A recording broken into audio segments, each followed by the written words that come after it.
अरविंद भक्ति वेदांत स्वामी श्रील प्रभुपाद महाराज की। इस्कन संस्थापकाचार्य श्री श्रीमदेशी भक्ति वेदांत स्वामी श्रील प्रभुपाद महाराज की। जय विष्णुपाद परमहंस परिव्राजकाचार्य श्री श्रीमद भक्ति सिद्धांत सरस्वती ठाकुर श्रील प्रभुपाद की। अनंत कोटि वैष्णव वृंद की। नमाचार्य श्री हरिदास ठाकुर की। प्रेम से कहो श्री कृष्ण चैतन्य प्रभु नित्यानंद श्री अद्वैत गदाधर सरस्वती गौर भक्त वृंद की। श्री श्री राधा कृष्ण गौर गोपीनाथ राधा कुंड श्याम कुंड गिरि गोवर्धन की।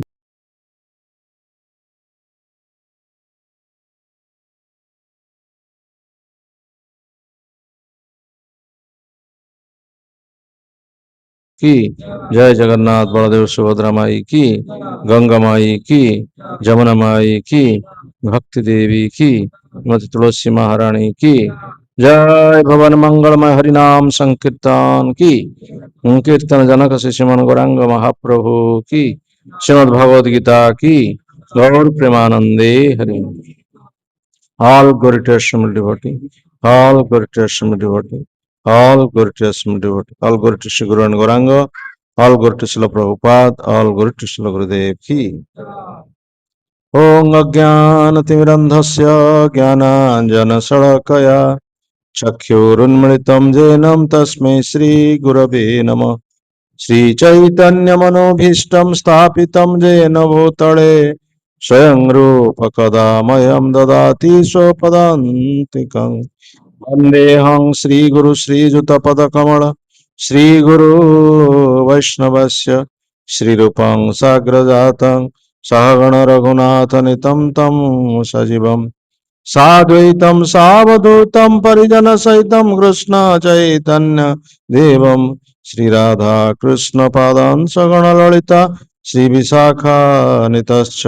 हे कृष्ण करुणा सिंधु दीनबंधु जगत्पते गोपेश गोपिका कांत राधा कांत नमोस्तुते। तप्त कांचन गौरांगी राधे वृंदावनेश्वरी वृषभानुसुते देवी प्रणमामि हरिप्रिये। वाञ्छाकल्पतरुभ्यश्च कृपा सिन्धुभ्येव च पतितानां पावनेभ्यो वैष्णवेभ्यो नमो नमः। नमो महावदन्याय कृष्ण प्रेम प्रदायते कृष्णाय कृष्ण चैतन्य नाम्नि गौरतीसे नमो नमः। निराचल निवासाय नित्याय परमात्मने बलभद्र सुभद्राभ्यां जगन्नाथाय ते नमः। जय श्री कृष्ण चैतन्य प्रभो नित्यानंद श्री अद्वैत गदाधर श्रीवासादि गौर भक्त वृंद। हरे कृष्णा कृष्णा कृष्णा हरे हरे हरे राम राम राम हरे हरे। हरे कृष्णा कृष्णा कृष्णा हरे हरे हरे राम राम राम हरे हरे। हरे कृष्णा कृष्णा कृष्णा हरे हरे हरे राम राम राम हरे हरे। ओम नमो भगवते वासुदेवाय। ओम नमो भगवते वासुदेवाय। ओम नमो भगवते वासुदेवाय।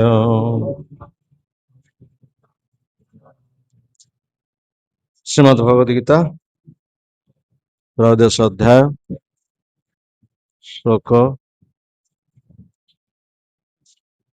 33। यथा सर्वगतं सूक्ष्मादाकाशं नोपलिप्यते सर्वत्रावस्थितो देहे तथात्मा नोपलिप्यते। यथा सर्वगतं सूक्ष्मादाकाशं नोपलिप्यते सर्वत्रावस्थितो देहे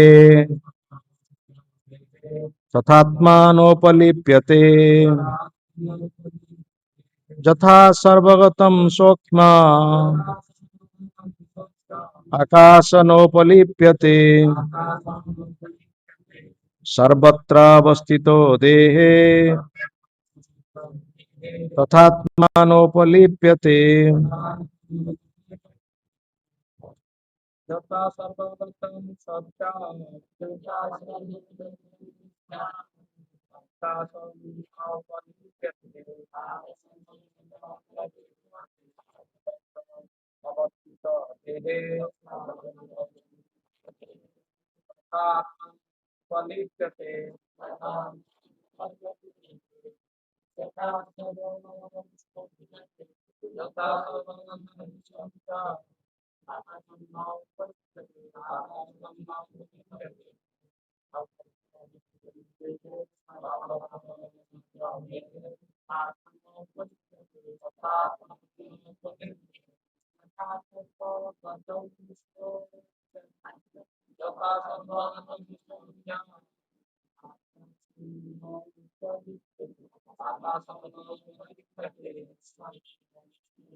शब्दानुवाद यथा जेपरी सर्वगतम सर्वव्यापक सूक्ष्मात् सूक्ष्म होइथिबा जोगु आकाशम आकाश न उपलिप्यते मिशे नाही सर्वत्र सबुठारे अवस्थित अवस्थित देहे शरीर रे तथा सहीपरि आत्मा आत्मा न उपलिप्यते मिशे नाही। अनुवाद जदियो आकाश सर्वव्यापक तथापि सूक्ष्मता जोगु यह कौन सी मिशे ना ठीक से हीपरि जदियो आत्मा शरीर मध्य अवस्थित तथापि ब्रह्म दृष्टि थिबारु शरीर सहित मिशे ना। शिल प्रभुपादंकर भावार्थ जल पंक मल एवं जेकोसी पदार्थ मध्य वायुर प्रवेश रही तथापि यह कौन सी मिशे ना। ठीक से हीपरि जीवात्मा तार सूक्ष्म स्वभाव जोगु विभिन्न प्रकार शरीर मध्य रही सुधा से सबुरे यह जड़ित हुए ना। तेणु जीवात्मा किपरि शरीरस्थ होइछि एवं शरीर विनाश पर से किपरि शरीर बाहर रहे यह आमे माने आम मानकर ए भौतिक चक्षु साहाय्य देखिबा संभवपर नहीं। केही विज्ञान साहाय्य मध्य स्थिर करि पारिब नाही। यथा सर्वगतम सूक्ष्मात् आकाशनोपलिप्यते सर्वत्रावस्थितो देहे तथात्मानोपलिप्यते जतियो आकाश सर्वव्यापक तथापि सूक्ष्मता जोगु यह कौन सी मिशे ना। ठीक से हीपरि जदियो आत्मा शरीर मध्य अवस्थित तथापि ब्रह्म दृष्टि थिबारु शरीर सहित मिशे ना। से आत्मा विषय व्यापक भाव में भगवान अर्जुन को बुझाइवाई चाहते जो आत्मा आम शरीर मध्य अच्छी ताकू आमे एक तो देखिपर ना दुई रे इस शरीर मध्य से आत्मा थिले मध्य आत्मा शरीर सहित मिशुना। तेणु शरीर जिते आत्मा चली जाऊँगी से एक अन्य शरीर भीतर प्रवेश करुच्ची से भाव में से शरीर सहित तार संपर्क कौन भाव रोना। ठीक से हीपरि आमे जिते भौतिक जगत में जन्मग्रहण करें सेतेबेले प्रकृत पक्षे क्या सहित आमर आसक्तिटा अधिक रखा उचित नुह।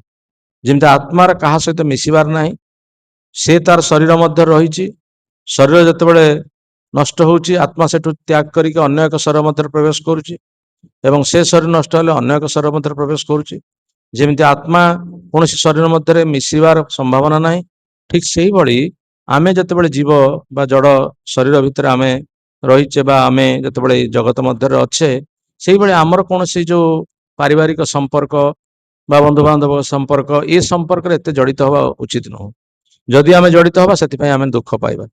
ତେଣୁ ସେଥିପାଇଁ ପ୍ରକୃତ ପକ୍ଷେ ଏଇ ଆତ୍ମାଟା ଏତେ ସୂକ୍ଷ୍ମ ବସ୍ତୁ, କାଲି ଆମେ କହୁଥିଲେ ଯାହାକୁ କୌଣସି ପ୍ରକାର ଭାବରେ ନିଜ ଚକ୍ଷୁରେ ତ ଦେଖିପାରିବା ନାହିଁ, କୌଣସି ଅଣୁବୀକ୍ଷଣ ଯନ୍ତ୍ରରେ ମଧ୍ୟ ତାହାକୁ ଦେଖିପାରିବା ନାହିଁ, କିଭଳି ଭାବରେ ଶରୀର ଆତ୍ମା ଚାଲି ଯାଉଛି ତାହାକୁ କେହି ମଧ୍ୟ ଆଜି ନିର୍ଣ୍ଣୟ କରିପାରୁନାହାନ୍ତି। କିନ୍ତୁ ଆତ୍ମାର ଅବସ୍ଥିତି ସମ୍ପର୍କରେ ବହୁତ ଲୋକଙ୍କର ମଧ୍ୟ ଧାରଣା ବି ନାହିଁ।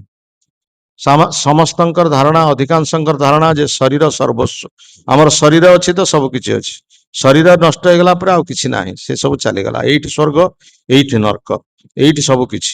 ତେଣୁ ଯେତେବେଳେ ଶରୀର ନଷ୍ଟ ହେଇଯାଉଛି ମାନେ ସବୁ କିଛି ନଷ୍ଟ ହଉଛି, ତାହା ପ୍ରକୃତରେ ସତ୍ୟ ନୁହଁ। ଆମେ ଏଟା ବାରମ୍ବାର କହିଛେ ଯେ ଯଦି ଶରୀର ଚାଲିଗଲା ପରେ ସବୁ କିଛି ଚାଲି ଯାଉଥାନ୍ତା, ତାହେଲେ ବିଭିନ୍ନ ପ୍ରକାର ଶରୀର କାହିଁକି ରହିଛି, ବିଭିନ୍ନ ପ୍ରକାର ଜୀବଜନି କାହିଁକି ରହିଛି? କେବଳ ତ ମାନବ ରହିଥାନ୍ତେ, ପଶୁ ଜୀବନ କାହିଁକି ଅଛି, ପକ୍ଷୀ ଜୀବନ କାହିଁକି ଅଛି, କୀଟ ପତଙ୍ଗ ଜୀବନ କାହିଁକି ଅଛି, ଏସବୁ ଜୀବନ କାହିଁକି ଅଛି? କାହିଁକି ନା ଯେତେବେଳେ ଆମେ ମୃତ୍ୟୁ ସମୟରେ ଆମେ ଯେତେବେଳେ ଇତର ବସ୍ତୁ କଥା ଚିନ୍ତା କରୁଛେ, ସେତେବେଳେ ଆମର ଶରୀର ମଧ୍ୟ ସେଇ ଇତର ଶରୀର ଲାଭ କରୁଛି। ତେଣୁ ସେଥିପାଇଁ ମାନବର ସଂଖ୍ୟା, ମାନବ ଜନ୍ୟ ସଂଖ୍ୟା କମ୍ ଏବଂ ଇତର ଜନି ମାନଙ୍କର ସଂଖ୍ୟା ଅଧିକ ଅଛି। ସେଥିପାଇଁ ଏଠାରେ ଏ ଶ୍ଲୋକରେ ବିଶେଷ କରି କୁହାଯାଉଛି ଯେ ଆତ୍ମା ସବୁଥିରେ ମିଶୁନାହିଁ, କୌଣସିଥିରେ ମିଶୁନାହିଁ। ଯେମିତି ଉଦାହରଣ ଦିଆଯାଉଛି ଜଳ, ପଙ୍କ ଆଉ ମଳ, ଏ ତିନିଟି ବସ୍ତୁରେ ବାୟୁ ଯେତେବେଳେ ପ୍ରବେଶ କରୁଛି, ବାୟୁ ସେଥିରେ କୌଣସିଥିରେ ମିଶୁନାହିଁ। ସେଇଭଳି ଭାବରେ ଆକାଶ ଏତେ ସୂକ୍ଷ୍ମ ଆମେ ଦେଖୁଛେ, ସେ ଆକାଶ ଏତେ ବ୍ୟାପକ, ଯୋଉଠିକି ଚାହିଁଲେ ମଧ୍ୟ ଆମ ଆକାଶ ଆମ ମସ୍ତିଷ୍କ ଉପରେ ଅଛି। ତେଣୁ ସେ ଆକାଶ ସୃଷ୍ଟିଟା ହଉଛି କାହାର? ଭଗବାନଙ୍କର ସୃଷ୍ଟି। ହିଟ୍ ଅପ୍ ତେଜ ମରୁତ ବ୍ୟମ, ଯୋଉ ପଞ୍ଚ ମହାଭୂତ ବୋଲି କୁହାଯାଇଛି, ଯୋଉଟା ଆମର ସ୍ଥୂଳ ଶରୀରର ଯୋଉଟା ନିର୍ମାଣ କରାଯାଇଛି ପଞ୍ଚ ମହାଭୂତ। ପଞ୍ଚ ମହାଭୂତ କହିଲେ ହିଟ୍, ଭୂମି, ଜଳ, ବାୟୁ, ଅଗ୍ନି, ଆକାଶ। ଏଇ ଯୋଉ ବ୍ୟାପକ ବସ୍ତୁ, ଭୂମି ଦେଖନ୍ତୁ କେତେ ସର୍ବତ୍ର ଭୂମି ବ୍ୟାପ୍ତ ହେଇଛି, ସର୍ବତ୍ର ଯୋଉଠି ଦେଖିବା ଆମେ, ଯୋଉଠି ପାଦ ପକେଇବା ସେଠି ଭୂମି ଅଛି। ତେଣୁ ସେ ଭୂମି କାହାର ବସ୍ତୁ? ଜଳ ଆମେ ଯାହା କୁହାଯାଇଛି ଗୋଟିଏ ଭାଗ ସ୍ଥଳ ଭାଗ ଆଉ 3 ଭାଗ ହଉଛି ଜଳ ଭାଗ। ଏ ଭୌତିକ ଜଗତ ହଉଛି ଚିତ୍ ଜଗତର 4 ଭାଗରୁ ଭାଗେ। ପୁଣି ଏଇ ଯୋଉ ଭୌତିକ ଜଗତର 3 ଭାଗ ହଉଛି ଜଳ, 1 ଭାଗ ସ୍ଥଳ। ତାହେଲେ ଆମେ କେତେ କ୍ଷୁଦ୍ରକାୟ ଅବସ୍ଥିତି ମଧ୍ୟରେ ରହିଛୁ, କିନ୍ତୁ ଆମେ ନିଜକୁ କିଭଳି ଭାବରେ ଭାବୁଛୁ। ତେଣୁ ଜଳ ଅଛି ଏଠି 3 ଭାଗ, ସ୍ଥଳ ଭାଗ 1 ଭାଗ। କିନ୍ତୁ ଏଇ ଯୋଉ ଜଗତ, ଏଇ ଯୋଉ ଜଡ଼ ଜଗତ, ଇଏ ପୁଣି ଚିତ୍ ଜଗତର ପୁଣି 4 ଭାଗରୁ 1 ଭାଗ। ଚିତ୍ ଜଗତ ହଉଛି 3 ଭାଗ। ତେଣୁ ସେଥିପାଇଁ ପ୍ରକୃତ ପକ୍ଷେ ଭଗବାନଙ୍କର ଯୋଉ ସୃଷ୍ଟି, ଭଗବାନଙ୍କର ଯୋଉ ସର୍ଜନା, ତାହା କେତେ ବିରାଟ ଆମେ ଅନୁମାନ କରିବା। ତାପରେ ପୁଣି କୁହାଯାଇଛି ଜଳ, ବାୟୁ, ଅଗ୍ନି, ଆକାଶ, ଭୂମି, ଇଏ ହଉଛି ପୁଣି ଭଗବାନଙ୍କର ନିଚତର ଶକ୍ତି, ଇଏ ବି ଉଚ୍ଚତର ଶକ୍ତି ନୁହଁ। ତାପରେ ରହିଛି ସୂକ୍ଷ୍ମ ଶରୀର, ଯୋଉଟା କି ମନ, ବୁଦ୍ଧି ଏବଂ ଅହଙ୍କାର, ସେ ମଧ୍ୟ ଏଇ ନିଚତର ଶକ୍ତି, ଯୋଉ ମନକୁ ଆମେ ଦେଖିପାରୁନାହୁଁ। କିନ୍ତୁ ମନ ବୋଲି ଗୋଟେ ବସ୍ତୁ ଅଛି। ଆମେ କହୁଛେ ଆତ୍ମାକୁ ତ ଆମେ ଦେଖିପାରୁନୁ, ଆତ୍ମା କିଭଳି ଭାବରେ ରହିବ? ଆତ୍ମା ଅନ୍ତର ଅବସ୍ଥିତି ନାହିଁ। ମନକୁ ଆମେ ଦେଖିପାରୁନୁ, କିନ୍ତୁ ମନ ଅଛି। ମନ ଥିବା ହେତୁ ମନରେ ଯେତେବେଳେ ଆମେ ଚିନ୍ତା କରୁଛେ, ସେତେବେଳେ ଆମେ ସେଇ ଅନୁସାରେ କାର୍ଯ୍ୟ କରୁଛେ, ଇନ୍ଦ୍ରିୟ ମାନେ ସେଇ କାର୍ଯ୍ୟ କରୁଛନ୍ତି। ମନରେ ଚିନ୍ତା କଲେ ଇନ୍ଦ୍ରିୟ ମାନେ କାର୍ଯ୍ୟ କରୁଛନ୍ତି। ତେଣୁ ମନ ନିଶ୍ଚିତ ଭାବରେ ଅଛି। ବୁଦ୍ଧି, ଇଣ୍ଟେଲିଜେନ୍ସ ମଧ୍ୟ ସେଇ ପ୍ରକାର ଅଛି। ଅହଙ୍କାର, ଆମର ଅହଙ୍କାର, ମୁଁ ବ୍ରାହ୍ମଣ, ମୁଁ କ୍ଷତ୍ରିୟ, ମୁଁ ପ୍ରଭୁ, ମୁଁ ପ୍ରଜା, ମୁଁ ରାଜା, ଏଇ ଯୋଉ ଅହଙ୍କାର, ଏ ଭିତରେ ଇଏ ବି ମଧ୍ୟ ଅଛି। ଏଗୁଡାକ ସବୁ ଆମେ ସୂକ୍ଷ୍ମ ସ୍ତରରେ ଅଛି, କିନ୍ତୁ ଏହା ଅଛି। ଠିକ ସେଇଭଳି ଆତ୍ମା ମଧ୍ୟ ସୂକ୍ଷ୍ମ ସ୍ତରରେ ଅଛି ଏବଂ ତାହା ଅଛି। ତେଣୁ ଜଳ, ବାୟୁ, ଅଗ୍ନି, ଆକାଶ, ଭୂମି, ତାପରେ ମନ, ବୁଦ୍ଧି, ଅହଙ୍କାର, ଇଏ ହଉଛି ଯୋଉ 8ଟି, ଇଏ ହଉଛି ନିଚତର ଶକ୍ତି। ତାପରେ ଉଚ୍ଚତର ଶକ୍ତି ହଉଛି ଯୋଉଟା କି ଆତ୍ମା। ସେ ଆତ୍ମା, ଯୋଉ ଆତ୍ମା ହଉଛି ପରମାତ୍ମାଙ୍କର ଅଂଶ ବିଶେଷ। ଯେମିତି ହୃଦୟ ଭିତରେ ଗୋଟିଏ ବୃକ୍ଷ ଉପରେ 2ଟି ପକ୍ଷୀ ଅଛନ୍ତି। ସେ 2ଟି ପକ୍ଷୀ, ଗୋଟିଏ ପକ୍ଷୀ ଅନ୍ୟ ପକ୍ଷୀକୁ ଲକ୍ଷ୍ୟ କରୁଛି। ଗୋଟିଏ ପକ୍ଷୀ ହଉଛି ଜୀବାତ୍ମା, ଯୋଉ ଜୀବାତ୍ମା କି ପ୍ରତ୍ୟେକ ଶରୀର ମଧ୍ୟରେ ଅଛନ୍ତି। ତେଣୁ ପ୍ରତ୍ୟେକ ଶରୀର ଯୋଉ ଜୀବାତ୍ମା ଅଛନ୍ତି ସେମାନେ ଭିନ୍ନ ଭିନ୍ନ। କିନ୍ତୁ ପରମାତ୍ମା ହଉଛନ୍ତି ସମସ୍ତଙ୍କ ଭିତରେ ସମାନ। ପରମାତ୍ମା କହିଲେ ଭଗବାନ। ତେଣୁ ଜୀବାତ୍ମା ଯୋଉ ଶରୀର ଭିତରେ ଯୋଉ ପ୍ରକାର ଭାବରେ ଅଛି ସେ ସେଇ ଅନୁସାରେ କ୍ରିୟା କରୁଛି। କାହିଁକି ନା ପୂର୍ବ ଜନ୍ମର ଯାହା ପ୍ରାରବ୍ଧ କର୍ମର ଫଳ ଅନୁସାରେ ଆମକୁ ଏ ଜନ୍ମରେ ଭୋଗ କରିବା ପାଇଁ ପଡୁଛି। ତେଣୁ ଜୀବାତ୍ମା ସେଇ ଅନୁସାରେ ଆମକୁ ଭୋଗ କରଉଛି। କିନ୍ତୁ ପରମାତ୍ମା ଆମକୁ ସତର୍କ ଭାବରେ ଦୃଷ୍ଟି ରଖି ସେ କହୁଛି ଆରେ ତୁମେ ବର୍ତ୍ତମାନ ଏଇ ସୁଯୋଗ ଲାଭ କରିଛ, ଏଇ ସୁଯୋଗଟାକୁ ପ୍ରକୃତରେ ସଦୁପଯୋଗ କର, ଏହାକୁ ଦୁରୁପଯୋଗ କର ନା। ତେଣୁ ସଦୁପଯୋଗ କରିବା ହଉଛି ବର୍ତ୍ତମାନ ମାନବର କର୍ତ୍ତବ୍ୟ। ତେଣୁ ମାନବ ପ୍ରକୃତ ଚାହିଁବା ଦରକାର ଯେ ବର୍ତ୍ତମାନ ଯୋଉ ମୁଁ ଜୀବନଟି ପ୍ରାପ୍ତ ହୋଇଛି ସେ ଜୀବନଟା କିଭଳି ଭାବରେ ଭଲ କାର୍ଯ୍ୟରେ ବିନିଯୋଗ ହବ, ସତ୍ କାର୍ଯ୍ୟରେ ବିନିଯୋଗ ହବ। ତେଣୁ ସେ ପ୍ରକାର ଭାବରେ ଆମର ସେ ଚିନ୍ତାଧାରାକୁ ବିନିଯୋଗ କରିବା ଉଚିତ। ଏଇଟା ହଉଛି ଆମର ସ୍ୱାଧୀନତା। ସେ ସ୍ୱାଧୀନତାର ପ୍ରକୃତ ସଦୁପଯୋଗ କରିବା ହଉଛି ମାନବର କର୍ତ୍ତବ୍ୟ। କିନ୍ତୁ ସ୍ୱାଧୀନତାର ଯେତେବେଳେ ଆମେ ଦୁରୁପଯୋଗ କରୁଛେ ସେତେବେଳେ ପ୍ରକୃତ ପକ୍ଷେ ଆମେ ପୁଣି ନିମ୍ନତର ଗତି ଆମେ ପ୍ରାପ୍ତ ହଉଛେ। ଏଟାକୁ ଆମେ ବାରମ୍ବାର କହୁଛେ। ତେଣୁ ସେଥିପାଇଁ ପ୍ରକୃତ ପକ୍ଷେ ଜୀବ ଯେତେବେଳେ ଶରୀର ମାନବ ଶରୀର ପ୍ରାପ୍ତ ହେଇଛି, ଅନ୍ୟ କଥା କୁହାଯାଉନି, କେବଳ ଯେତେବେଳେ ମାନବ ଶରୀର ଲାଭ କରିଛି ସେତେବେଳେ ପ୍ରକୃତ ପକ୍ଷେ ଚିନ୍ତା କରିବା ଦରକାର ଯେ ଆମେ କାହିଁକି ଦୁଃଖ ପାଉଛେ, ଦୁଃଖ ପାଇବାର କାରଣ କଣ, ମୁଁ କାହିଁକି ଜନ୍ମଗ୍ରହଣ କରିଛି, ମୁଁ କିଏ, ମୋର ଏ ଜଗତ ସହିତ ସମ୍ପର୍କ କଣ, ମୃତ୍ୟୁ ପୂର୍ବରୁ ମତେ କଣ କରିବା ପାଇଁ ପଡିବ, ମୃତ୍ୟୁ ପରେ ମୋର ଗତି କଣ ହବ। এই ବିଷୟରେ ସମସ୍ତେ ଯେତେବେଳେ ଜିଜ୍ଞାସା କରିବେ ତାହେଲେ ପ୍ରକୃତ ପକ୍ଷେ ଆଉ ଏ ଦୁଃଖ ରହିବ ନାହିଁ। ଆମେ ଯୋଉ ଦୁଃଖ ପାଉଛେ ସଂସାର ଭିତରେ, ପରିବାର ଭିତରେ ଆମେ ଯୋଉ ଦୁଃଖ ପାଉଛେ, ଇଏ ଦୁଃଖ ଆଉ ରହିବନି ଯଦି ଆମେ ନିଜକୁ ନିଜେ ଏଇ ପ୍ରଶ୍ନ ପଚାରିବା, ମୁଁ କିଏ, ମୋର ପ୍ରକୃତ ପରିଚୟ କଣ, ମୁଁ କାହିଁକି ଦୁଃଖ ପାଉଛି, ଯୋଉ ଦୁଃଖ ପ୍ରକୃତରେ ମୁଁ ଚାହୁଁନାହିଁ ସେ ଦୁଃଖ କାହିଁକି ମୋ ଉପରେ ଲଦି ଦିଆଯାଉଛି, ଚାରିଟା ସମସ୍ୟା କାହିଁକି ମତେ ଭୋଗ କରିବା ପାଇଁ ପଡୁଛି, ତ୍ରିତାପ ଦୁଃଖ କାହିଁକି ଆମକୁ ଭୋଗ କରିବା ପାଇଁ ପଡୁଛି। ତା ସହିତ ମୃତ୍ୟୁ ପୂର୍ବରୁ, ମୃତ୍ୟୁ ତ ନିଶ୍ଚିତ ଭାବରେ ମୃତ୍ୟୁ ପୂର୍ବରୁ ମତେ କଣ କରିବା ପାଇଁ ପଡିବ ଏବଂ ମୃତ୍ୟୁ ପରେ ମୋର ଗତି କଣ ହବ, ଏଇଭଳି ପ୍ରଶ୍ନ ଯଦି ସମସ୍ତେ ପଚାରିବେ ତାହେଲେ ଆମ ଭିତରେ କୌଣସି ପ୍ରକାର ଦୁଃଖ, ଦୁର୍ଦ୍ଦଶା, ସମସ୍ୟା ଏସବୁ ରହିବ ନାହିଁ।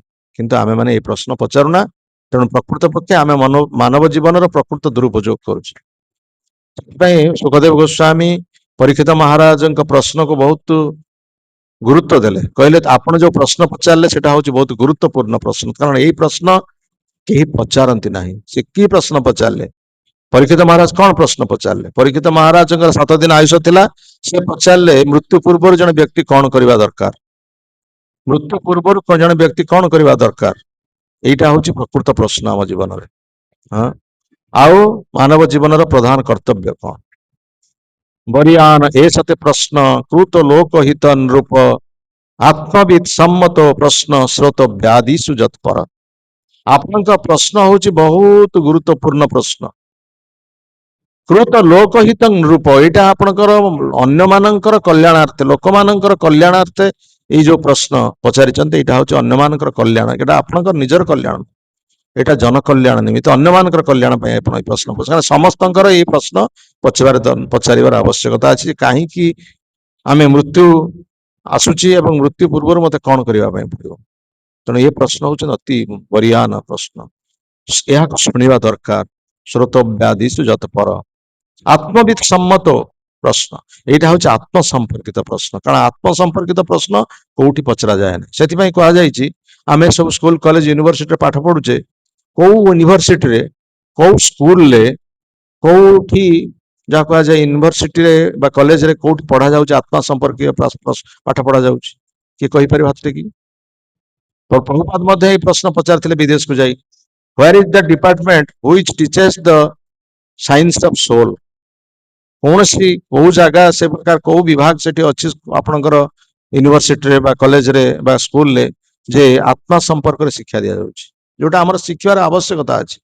ଆମେ ଶିଖିବା ପାଇଁ ଏଠି ଆସିଛେ ସେ ଆତ୍ମା ସମ୍ପର୍କରେ ଜାଣିବା ପାଇଁ, କିନ୍ତୁ ପ୍ରକୃତରେ ସେ ଆତ୍ମା ସମ୍ପର୍କରେ ଆମେ ଶିଖି ପାରୁନୁ ବା ଜାଣିପାରୁନୁ। ଯୋଉଥିପାଇଁ ଆମେ କଣ ହେଇଛୁ, ଆମେ ଏଇ ଶରୀର ସମ୍ବନ୍ଧୀୟ ମାନେ ଯାହା କୁହାଯାଏ ଗଧ ହେଇଯାଇଛି। ଗର୍ଦ୍ଧବେର ମତ ଆମେ କରି ପରିଶ୍ରମ, କାହାର ଲାଗି ଏତ କରି ନା ଘୁଚିଲ ଭ୍ରମ। ପାଠ ପଢୁଛେ, ଚାକିରି କରୁଛେ, ରୋଜଗାର କରୁଛେ, ଅର୍ଥ ବିନିଯୋଗ କରୁଛେ ଏବଂ ଅର୍ଥଟାକୁ ଆଣିକି କେମିତି କଣ କରୁଛେ ନା ଇନ୍ଦ୍ରିୟ ତୃପ୍ତିରେ ବିନିଯୋଗ କରୁଛେ, ଇନ୍ଦ୍ରିୟ ମାନଙ୍କୁ ସୁଖ ଦେବା ପାଇଁ ବ୍ୟବହାର କରୁଛେ। କିନ୍ତୁ ଅର୍ଥର ପ୍ରକୃତ ମାଲିକ କିଏ? ଅର୍ଥ ହଉଛନ୍ତି ଲକ୍ଷ୍ମୀ, ଲକ୍ଷ୍ମୀଙ୍କର ପତି ହଉଛନ୍ତି ଭଗବାନ। ସେଇ ଅର୍ଥଟାକୁ ଭଗବାନଙ୍କ ଉଦ୍ଦେଶ୍ୟରେ ବିନିଯୋଗ କରିବା କଥା, କିନ୍ତୁ ଆମେ ତାହାକୁ ଭଗବାନଙ୍କ ଉଦ୍ଦେଶ୍ୟରେ ବିନିଯୋଗ ନ କରି ଆମ ନିଜର ଇନ୍ଦ୍ରିୟ ପ୍ରୀତି ଉଦ୍ଦେଶ୍ୟରେ ବିନିଯୋଗ କରୁଛି, ଯାହା ଫଳରେ ସେ ଅର୍ଥ ସବୁବେଳେ ପାଇଁ ଆମର ରହିବ ନାହିଁ। ଅର୍ଥ ହଉଛି ଚଞ୍ଚଳା, ସେ ଅର୍ଥ ଚାଲିଯିବ, ଲକ୍ଷ୍ମୀ ଚାଲିଯିବେ, ଲକ୍ଷ୍ମୀ ରହିବେ ନାହିଁ। ତେଣୁ ସେଇ ସବୁ କଥା ପ୍ରକୃତ ପକ୍ଷେ ଆମେ ମାନବ ଜୀବନରେ ଏଇ ସବୁ ଜିଜ୍ଞାସା କରିବା କଥା। ଗୀତାଟା ହିଁ ପଢିଲେ, ଏଇ ଗୀତାରେ ଏଇଭଳି କଥା କୁହାଯାଇଛି ଯୋଉଟା କି ଜଣେ ସାଧାରଣ ବ୍ୟକ୍ତି ବୁଝିପାରିବ, ସାଧାରଣ ଲୋକ ବୁଝିପାରିବ ଏବଂ ଜୀବନର ପ୍ରାଥମିକ ତତ୍ଵଟାକୁ ହୃଦୟଙ୍ଗମ କରିବ ଯେ ପ୍ରକୃତ ପକ୍ଷେ ଆମେ ଶରୀର ନୁହଁ। ଗୋଟିଏ ଜିନିଷ ହଉଛି ଆମେ ଶରୀର ନୁହଁ, ଆମେ ହଉଛୁ ଆତ୍ମା। ଯାହା ହିଁ ଦ୍ୱିତୀୟ ଅଧ୍ୟାୟରେ କୁହାଗଲା, ଦେହି ନସ୍ମିନ୍ ଯଥା ଦେହେ। ଦେହ ଆଉ ଦେହି, ଦେହଟା ହଉଛି ଶରୀର, ଦେହି ହଉଛି ଆତ୍ମା।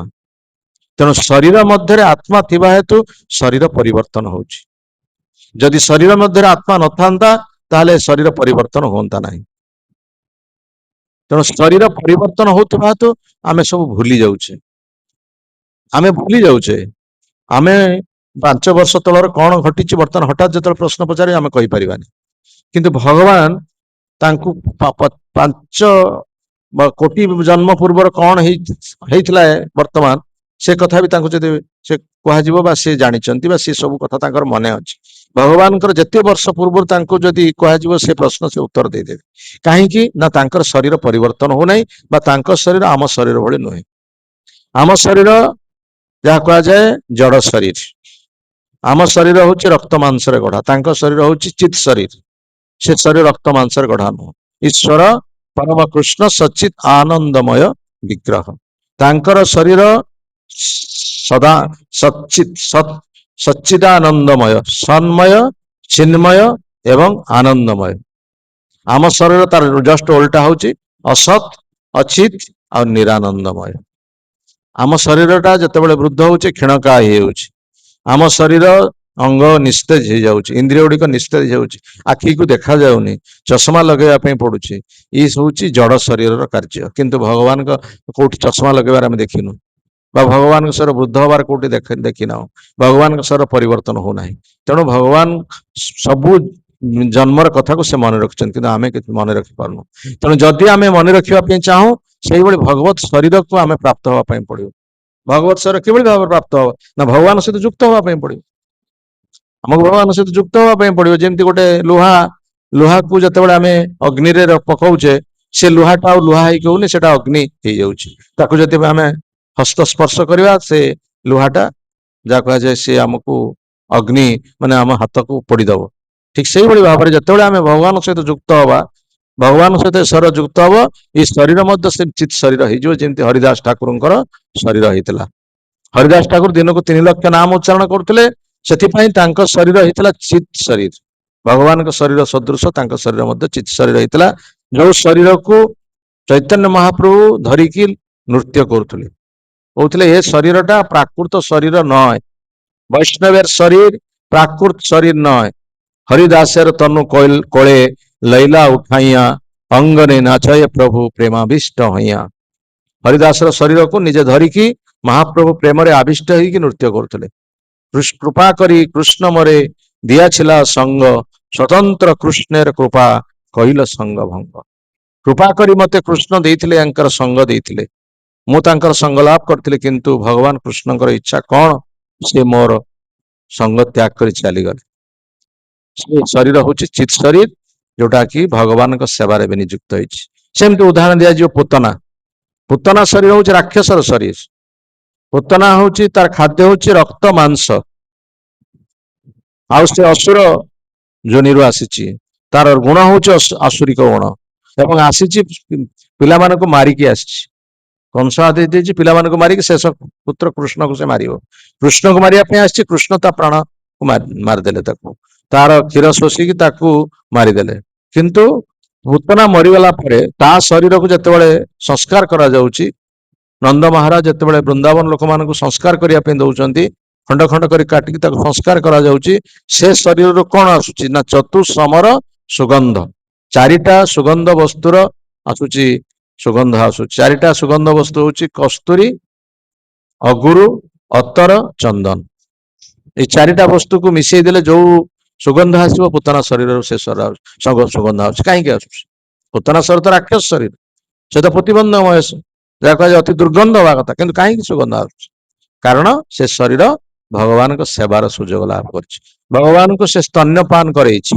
ଅହୋବକୀଜମ୍ ସ୍ତନ କାଳ କୂଟମ୍ ଜିହ୍ନାଶୟାଲେऽପି ଅସଦ୍ଭିଷଦ୍ଭି ଲେଭେ ଗତି ଧାତ୍ର ଚିତା ତତନ୍ୟମ୍ ଅମ୍ବା ଦୟାଳୁ ଶରଣଂ ବ୍ରଜେମ।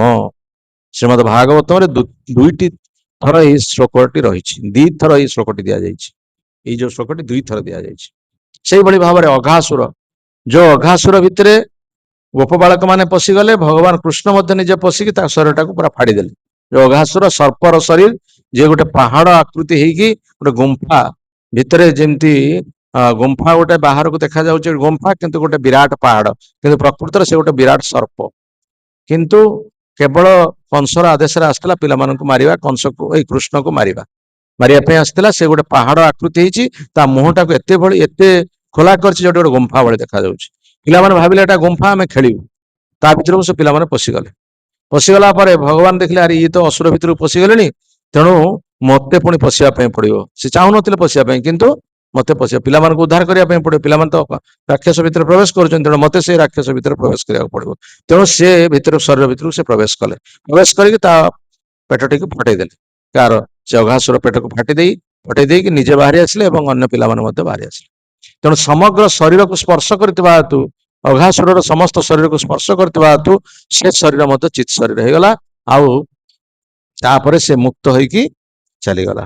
ତେଣୁ ଏ ପ୍ରକାର ଭାବରେ ଭଗବାନଙ୍କ ସହିତ ଯେତେବେଳେ ଶରୀର ଯୁକ୍ତ ହବ, ଯୋଉଟାକୁ ଜଡ ଶରୀର ବୋଲି କୁହାଯାଇଛି, ଆମେ ପ୍ରକୃତରେ ଭୁଲ କ୍ରମେ ଏ ଜଗତକୁ ଆସି ଯାଇଛେ, ଜଡ ଶରୀର ପାଇଛେ, ଭୌତିକ ଜଗତରେ ଜନ୍ମଗ୍ରହଣ କରିଛେ। ଏସବୁ ଖରାପ ସଉଦା, ଏସବୁ ଆମେ ଖରାପ ସଉଦା କରିଦେଇଛେ। କିନ୍ତୁ ସେ ଖରାପ ସଉଦାର ଉପଯୁକ୍ତ ବ୍ୟବହାର କରିବା କିଭଳି ଭାବରେ ନା, ତାକୁ ଭଗବାନଙ୍କ ସେବାରେ ବିନିଯୋଗ କରିବା। Make the best use of the bed bargain. ଖରାପ ସଉଦାର ଉପଯୁକ୍ତ ବ୍ୟବହାର। ଏଇ ଶରୀର ଲାଭ କରିବା ଗୋଟେ ଖରାପ ସଉଦା, ଏଇ ଜଗତକୁ ଆସିବା ଆଉ ଗୋଟେ ଖରାପ ସଉଦା, ଏବଂ ଏଇ ଖରାପ ଜଗତରେ ଏଇ ଖରାପ ସଉଦାକୁ କିଭଳି ଭାବରେ ବ୍ୟବହାର କରିବା, କେମିତି ବେଷ୍ଟ ୟୁଜ ମାନେ ଭଗବାନଙ୍କ ଉଦ୍ଦେଶ୍ୟରେ ବ୍ୟବହାର କରାଯିବ। ଭଗବାନଙ୍କ ଉଦ୍ଦେଶ୍ୟରେ ଯେତେବେଳେ ବ୍ୟବହାର କରାଯିବ, ସେଇଟା ହବ ପ୍ରକୃତରେ ଜୀବନର ଲକ୍ଷ୍ୟ ହାସଲ। ତେଣୁ ସେଥିପାଇଁ ଯୋଉମାନେ ପ୍ରକୃତ ଭାବରେ ବୁଝିଛନ୍ତି, ସେମାନେ ସେ ଉଦ୍ଦେଶ୍ୟରେ ବିନିଯୋଗ କରୁଛନ୍ତି। ଯୋଉମାନେ ବୁଝି ନାହାନ୍ତି, ସେମାନେ ଏଇ ଇନ୍ଦ୍ରିୟ ତୃପ୍ତିରେ ବିନିଯୋଗ କରୁଛନ୍ତି, ଯାହା ଫଳରେ କେବଳ ପରବର୍ତ୍ତୀ ଜୀବନ ନିଚ ଜୀବନ ପ୍ରାପ୍ତ ହଉଛନ୍ତି। ଊର୍ଦ୍ଧ୍ୱଂ ଗଚ୍ଛତି ସତ୍ତ୍ୱସ୍ତଂ, ସତ୍ୱଗୁଣୀ ବ୍ୟକ୍ତି ଊର୍ଦ୍ଧ୍ୱକୁ ଯାତ୍ରା କରନ୍ତି। ମଧ୍ୟରେ ତିଷ୍ଠନ୍ତି ରାଜସା, ଜଘନ୍ୟ ଗୁଣବୃତ୍ତିସ୍ଥ ନିମ୍ନ ତିଷ୍ଠନ୍ତି ତାମସା।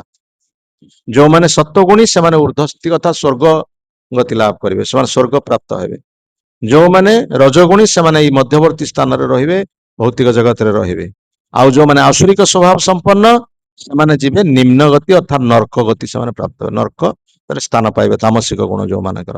ତେଣୁ ସେଥିପାଇଁ ପ୍ରକୃତ ପକ୍ଷେ ଆମେ ମାନେ କୋଉ ଗୁଣରେ ରହିବା କଥା, ସେଟାକୁ ଆମେ ସ୍ଥିର କରିବା। ବିଶେଷ କରି ଗୁଣର ପ୍ରାଧାନ୍ୟରେ ରହି କାର୍ଯ୍ୟ କରିବା ହଉଛି ଆମର କର୍ତ୍ତବ୍ୟ। କିନ୍ତୁ ପ୍ରକୃତରେ ପକ୍ଷେ ଆମେ ସେ ତିନି ଗୁଣର ଊର୍ଦ୍ଧ୍ୱକୁ ଆମେ ଯିବା ଉଚିତ। ଗୁଣରେ ମଧ୍ୟ ପ୍ରାଧାନ୍ୟ ମଧ୍ୟ ରହିବା ଉଚିତ ନୁହେଁ। ସତ୍ୱ, ରଜ ଏବଂ ତମ, ଏଇ ଯୋଉ ତିନିଟା ଗୁଣର ପ୍ରାଧାନ୍ୟରୁ ମଧ୍ୟ ମୁକ୍ତ ହବା ଉଚିତ। ଯେମିତି ସତ୍ୱ ଗୁଣ ଗୋଟେ ବନ୍ଧନ, ରଜ ଗୁଣ ଗୋଟେ ବନ୍ଧନ, ତମ ଗୁଣ ଗୋଟେ ବନ୍ଧନ।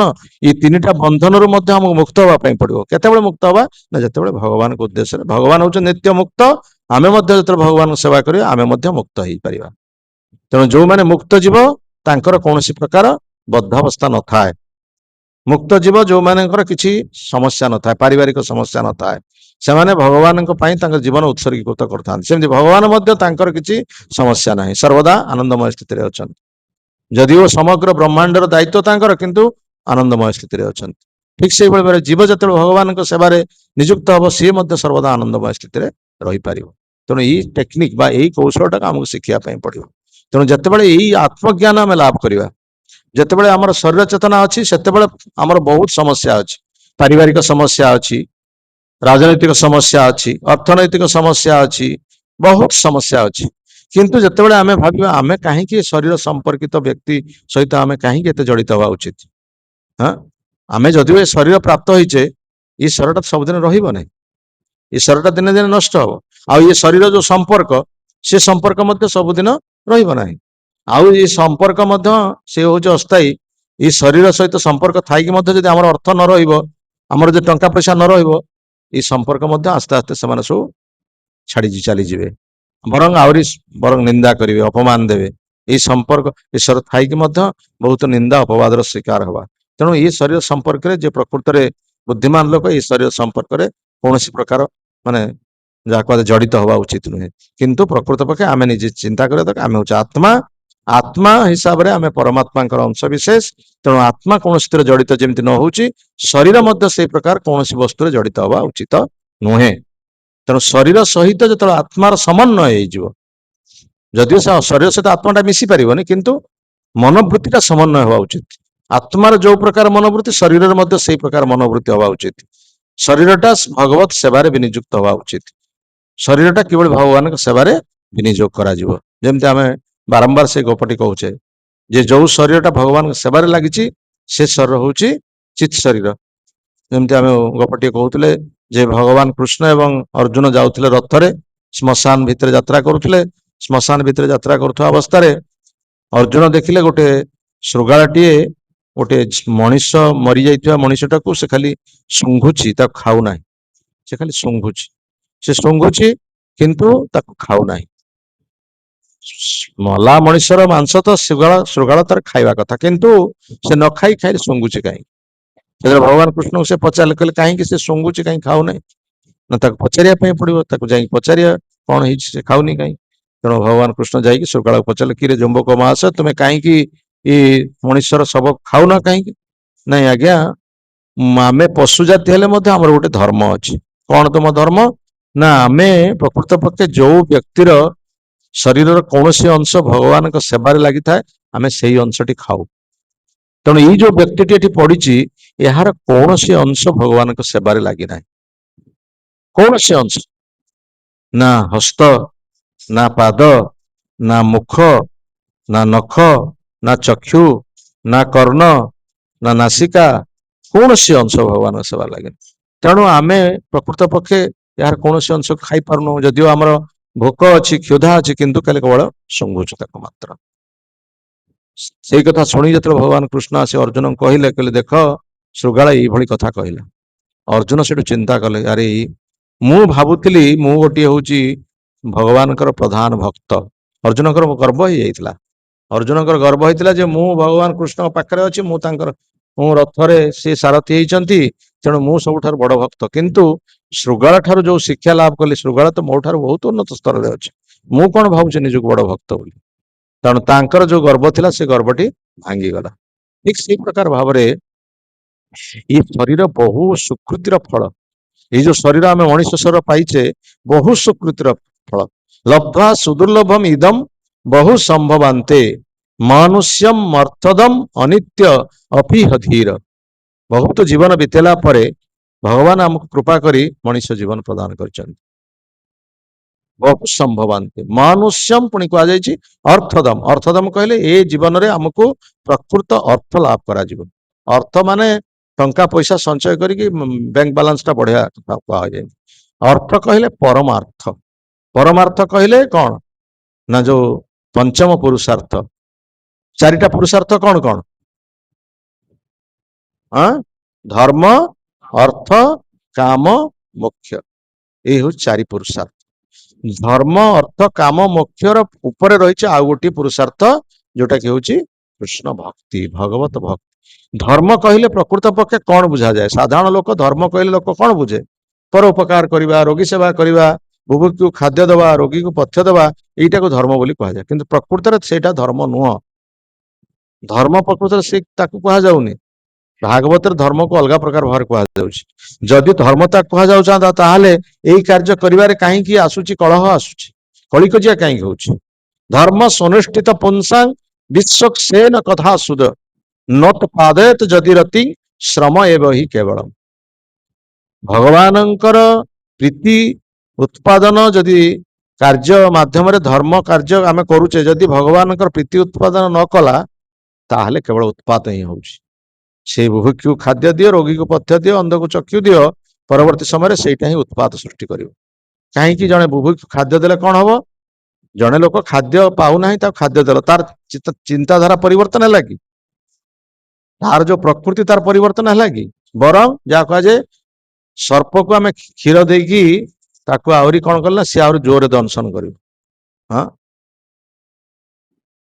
सर्प को जो क्षीर दब सी तार शक्ति अधिक पाइब से आहरी दंशन करमती बुभुक्ष लोक खाद्य प्रदान करा कि तार प्रकृति परिवर्तन आम कले ना प्रकृति तार से भाई रहा से चोरी कर डकायत कर खाद्य पाइला बर्तमान सुस्थ सबल है सेमती अंध देखी पारुनी इे सियाड़े बाट भुलुची जो आखि पाई से कौन कर सब आड़ देख आह के सुंदर हाँ केते सुंदर स्त्री देखा जाउछंती केते सुंदर युवती यहाँ उपभोग कले तो कौन होता इच्छा होता नहीं उपभोग करने इच्छा जागृत हो ताल कौन है आमर आम प्रकृत से मंगल कले ना अमंगल कले तेणु प्रकृत पक्षे यहाँ धर्म कह जाए ना धर्म हूँ भगवान प्रीति उत्पादन करे जोटा सेटा हूँ धर्म बा भगवान संतोष विधान आत्मार संतोष आत्मा है परमात्मा अंश विशेष तेणु आत्मार प्रसन्नता विधान हूँ प्रकृत धर्म से प्रसंग श्रीमद भागवत में कहा सबे पुंसा परो धर्म जतो भक्तिर अधोक्यजे अहेतु की अप्रतिहता जयात्मा सुप्रसिद्ध समग्र मानव समाज पाई ये हूँ एकमात्र धंदा मानव समाज कथा कहुच्छी पशु समाज पक्षी समाज कथा कह समग्र मानव समाज पाई गोटे मात्र धंदा हूँ कौन सबे पुंसा परो धर्म जतो भक्तिर अधोक्यजे अधोक्षज कहले जहां को आमे आमर इंद्रिय ज्ञान द्वारा जहां को आमे जानी परिबा नहीं से होचंदी भगवान तांकर सेवा करिबा भक्तिर कहले सेवा भग धातुरु भज धातुरु आसुची भक्ति भज धातुर अर्थ होची सेवा आमे भगवान सेवा करिबा एवं ताहा किभଳି भाव उचित अहेतुकी ताहार कोनसी कारण नथिबा उचित मु एई मोर एइथपाई मु भगवान भक्ति करी से भଳି कारण नथिबा उचित आउ अप्रतिहता ताहा कौनसी प्रकार बंद हब ना ताकू कौनसी प्रकार रोकी दिया जाई परिबा नाही ताकू कौनसी प्रकार भाव में आमे प्रतिबंध सृष्टि करि परिबा नाही संपूर्ण भाव में सब बेले एटा चालू रहिबो एई प्रकार भाव जदि करा जिवो ताहाले सेटा होची प्रकृत रे आत्मार प्रसन्नता विधान सेटा होची धर्म एई भଳି भाव में भागवत एई कथा कहै किंतु प्रकृत रे परोपकार एटा धर्म नु तापरे अर्थ से परोपकार करी अर्थ लाभ करिबा एवं से अर्थ पाइला परे कामना को पूर्ति करिबा विभिन्न प्रकार जो कामना अच्छी से कामना को पूर्ति करिबा एई भଳି भाबरे एटा को कहा जाय नै प्रकृत धर्म बा जा कहा जाय चारि पुरुषार्थ तापरे जदि एथिरु सबथिरु आमे निराश हे जिबा शेषरे चाहिबा कोन ना आमे मुक्ति लाभ करिबा ब्रह्म को ब्रह्म रे मिसी जिबा जो ब्रह्म रु आमे आसी से ब्रह्म रे मिसी जिबा ब्रह्म सहित तुम मिसी परिबो नाही तुमरो अस्तित्व एवं ब्रह्मर अस्तित्व भितर पार्थक्य अछि जल भितरे आमे जदि पसी जिबा कोन जल रे मिसी जिबा जल जीव मान जल अच्छा सी कौन मिसी जाऊँच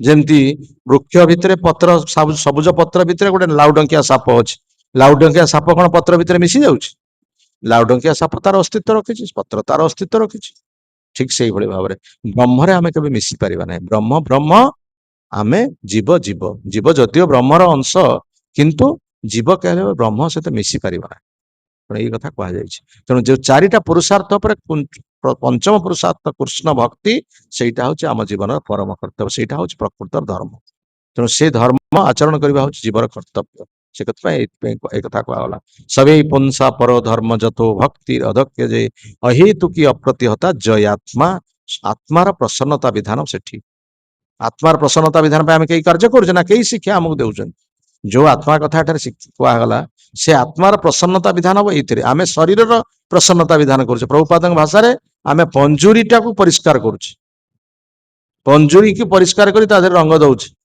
किंतु पंजुरी भितर गोटे पक्षीटी अच्छी ताकू खाद्य दबार ना सी खाइबा को पाऊ ना सी आस्ते आस्ते सुखी सुखी सुखी सुखी ता जीवन चलीज आम से लक्ष्य दौने कि पंजुरी की परिष्कार करुचे प्रत्येक दिन पंजुरी परिष्कार करा पंजुरी को सब विभिन्न प्रकार रंग दिया पंजुरी की टांगी दिया काढ़ी आनी अणा काढ़ी दिया रंग दिया किंतु पंजुरी भितर पक्षी को जल दि जाऊनी कि खाद्य दि जाऊनी ठीक से ही भाव में आम शरीर को जत्न नौचे शरीर को हसुचे माजुचे तो केते प्रकार भाव में मेकअप नौचे कि प्रकार भाव सब सेंट्स मारुचे ब्यूटी पार्लर को जाऊे केते प्रकार भाव में जत्न नहीं जाऊँ किंतु आत्मार जत्न केते जन नौचन हाथ टेकिले केते जन आत्मार जत्न नौचन नो वन यही आत्मार जत्न तेणु ताहले कौन हम